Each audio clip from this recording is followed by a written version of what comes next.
এই যে 7 দিন তাকে রিমান্ড দেওয়া হয়েছে, তার এটা শারীরিক এবং মানসিকভাবে তাকে যে হেনস্থা করা হবে, তার এটা শিশু আইনের পরিপন্থী এবং মৌলিক অধিকার ও মানবাধিকারেরও পরিপন্থী।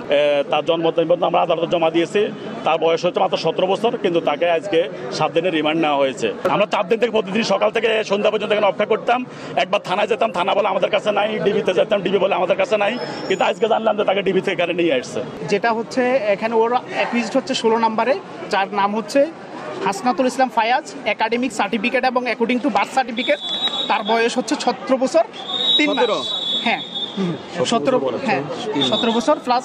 কিন্তু আমরা যেটা একাডেমিক সার্টিফিকেট অনুযায়ী যেহেতু তার বয়স কম, আমরা বিজ্ঞ আদালতে একটা অ্যাপ্লিকেশন দিয়েছি যে তাকে শিশু আদালতে প্রেরণ করার জন্য এবং রিমান্ড স্থগিত রাখার জন্য বা আমাদের পিটিশনটা নথিভুক্ত করার জন্য। কিন্তু বিজ্ঞ আদালত আমাদের কোনো কথাই শুনলেন না।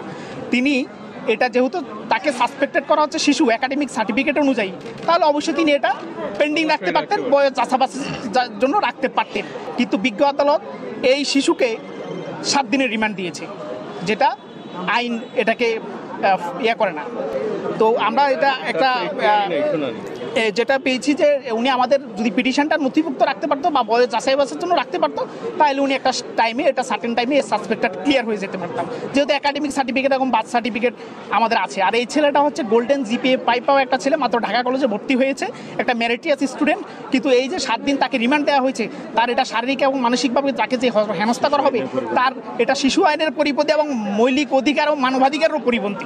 তাকে যখনই আন্দোলন শুরু হয়েছে, আমরা তাকে পরিবারের পক্ষ থেকে তাকে সতর্ক করছি যে দেশে যেন ঘর থেকে না বাইর হয়। কারণ আমরা সে এবার গোল্ডেন এ প্লাস পাইছে শামসুল হক খান স্কুল অ্যান্ড কলেজ থেকে, বিজ্ঞান বিভাগ থেকে। সে ঢাকা কলেজে মাত্র ভর্তি হয়েছে। আমরা বললাম তুই এখন এই সময় একাডেমিক কিছু কোর্স তাকে করাচ্ছিলাম, কিন্তু সে কখনো এগুলোর সাথে জড়িত ছিল না। কিন্তু সে বন্ধুবান্ধবরা ছিল, বন্ধুবান্ধব তাকে বিভিন্ন তথ্য ফোনে জানাতো, সে এগুলা বন্ধুবান্ধবদের সাথে কথা বলছে। ওই কথা সূত্র ধরে আমরা জানতে পারছি তাকে 24 তারিখ রাত্রে 10টায় বাসা থেকে তার পিতার বাসা থেকে নিয়ে গেছে। নিয়ে গিয়ে বলছে একটু থানায় গিয়ে একটু কথা বলবে, তার সাথে ওখানে কথা বলছে। কিন্তু আমরা পরবর্তী জানতে পারি যে থানা নিয়ে তাকে তার শারীরিক নির্যাতন করে, তার থেকে যাত্রাবাড়ি থানায় শারীরিক নির্যাতন করে তাকে পুলিশে নিয়ে আসছে। আজকে তার থেকে কথা বললাম। এখন তো তাকে আজকে আবার আমরা শিশু, সে মাত্র তার জন্ম নিবন্ধন আমরা আদালতে জমা দিয়েছি। তার বয়স হচ্ছে মাত্র 17 বছর, কিন্তু তাকে আজকে 7 দিনের রিমান্ড নেওয়া হয়েছে।